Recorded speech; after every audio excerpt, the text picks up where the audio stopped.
The most dangerous narcissist isn't the one who hates you, is the one who can't handle that you won't bow.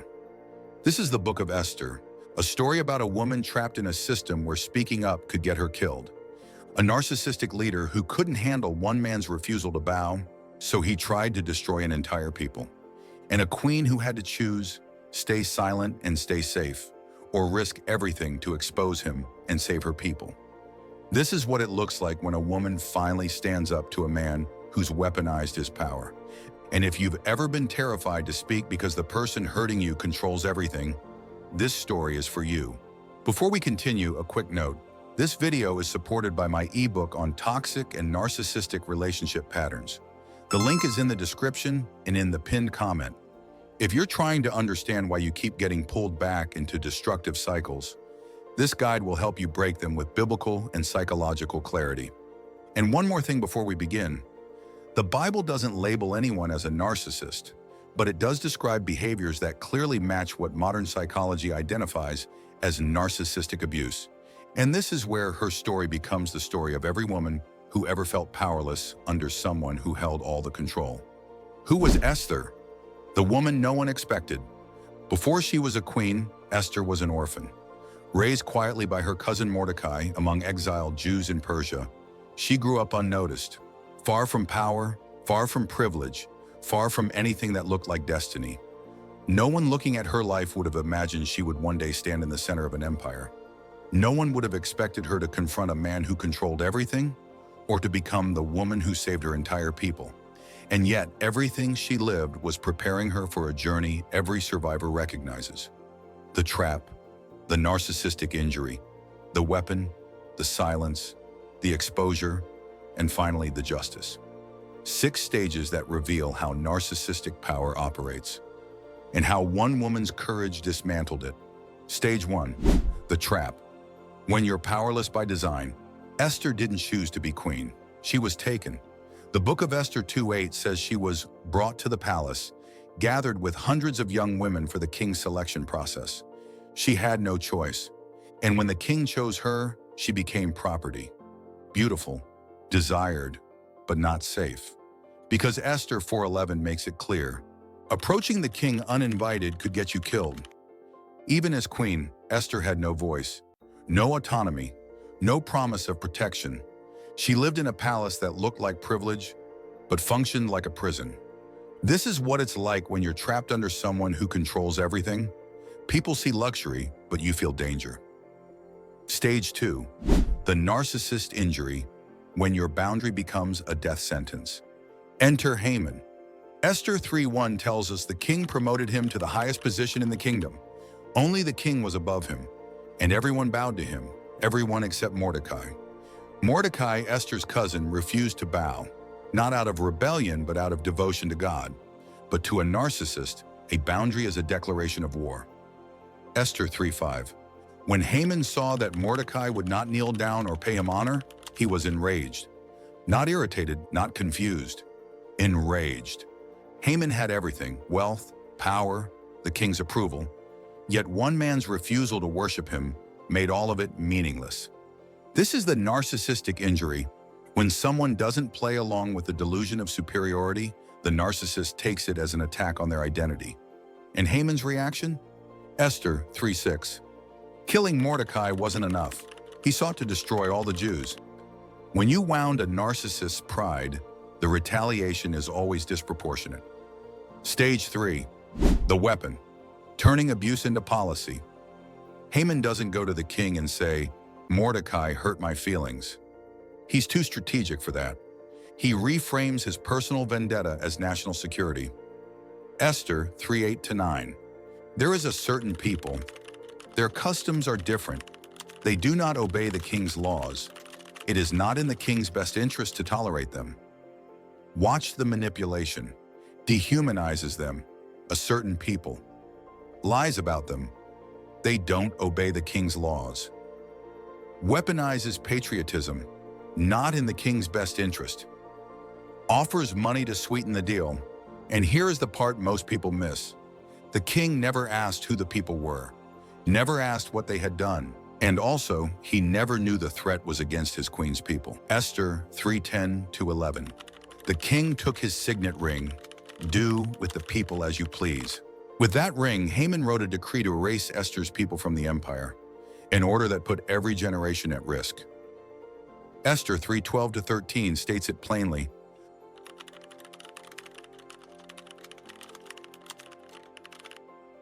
A law, signed, sealed, irreversible under Persian rule.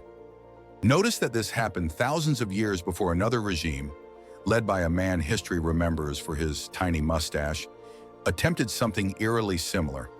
And while an entire people faced destruction, Esther 3:15, the king and Haman sat down to drink. The Narcissists celebrated. The city was in shock. Stage 4, the silence, when speaking up could cost you everything. Mordecai goes into public mourning. Esther hears and sends word. What's wrong? He tells her everything and says the words that define her destiny. Who knows but that you have come to your royal position for such a time as this? Esther 4:14. But Esther is terrified.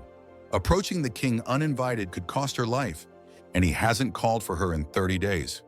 She faces the same dilemma every woman in an abusive system knows. Speak and lose everything, or stay silent and lose yourself. Then Esther makes her decision, but before she acts, she prepares spiritually. Esther 4:16. Go, gather all the Jews, fast for me for 3 days. I and my attendants will fast as well. No food, no water. 3 days of prayer. Only then does she move. Courage isn't the absence of fear. It's preparation in the presence of danger. Stage 5, the exposure. When the victim finally speaks, Esther goes to the king, uninvited, holding her breath.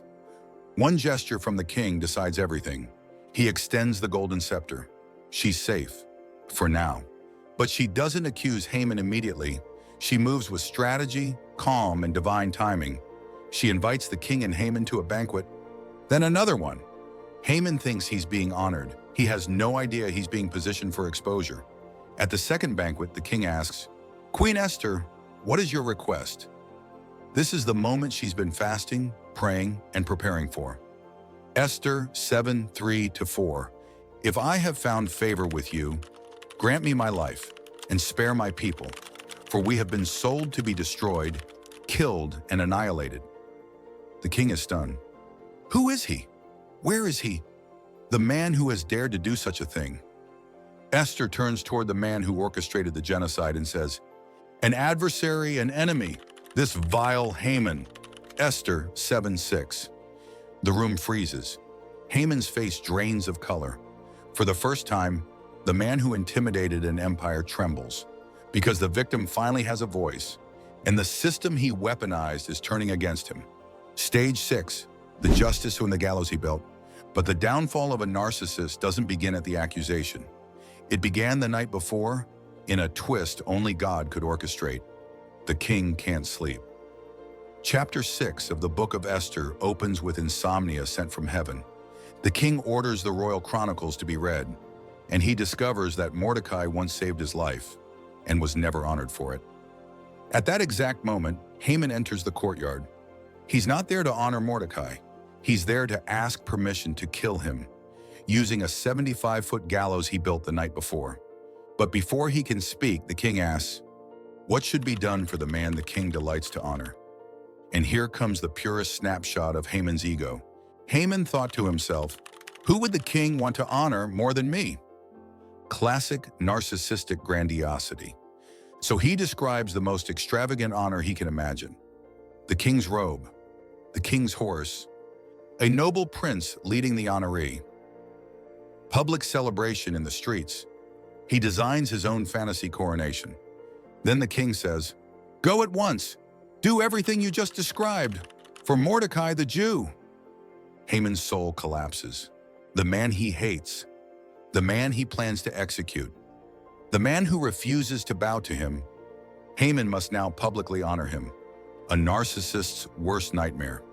He leads Mordecai through the streets, announcing his greatness, dying inside the entire time. He returns home humiliated. His wife and advisors tell him, if Mordecai is Jewish, you cannot stand against him. You will surely fall. And before he can process the humiliation, guards drag him to Esther's banquet, the one where he will be exposed and destroyed. The execution of the narcissist. At the banquet, Esther exposes him. The king storms out in rage. Haman collapses at her feet, begging for his life. The king returns and interprets it as an assault. One of the attendants says, Haman built a 50-cubit gallows for Mordecai. The king responds, hang him on it. The weapon he built for someone else becomes the instrument of his own destruction. And that was the story of Esther, the woman who stood up to a powerful narcissist. But what if this story is about you? If you're Esther, maybe you're trapped under someone who controls the narrative, the environment, the consequences. Maybe you've been told to stay quiet, stay agreeable, stay small, but Esther was terrified too, and she still spoke. Her courage didn't start in the throne room. It started in a prayer room. Your voice matters, even when, especially when, it feels dangerous to use it. The narcissist wants you to believe that speaking up will destroy you. But Esther's story proves silence doesn't save you. It only protects them. And when you finally speak, the power they held collapses. Final word. Haman had everything: power, wealth, influence.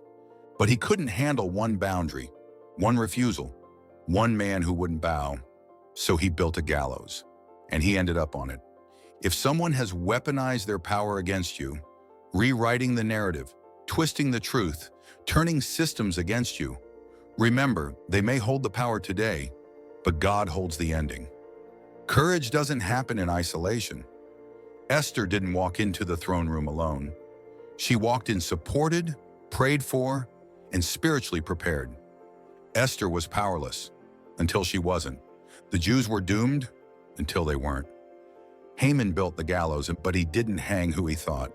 And the weapon meant for your destruction won't end the way they planned. You don't have to stay silent. You don't have to shrink. You don't have to bow.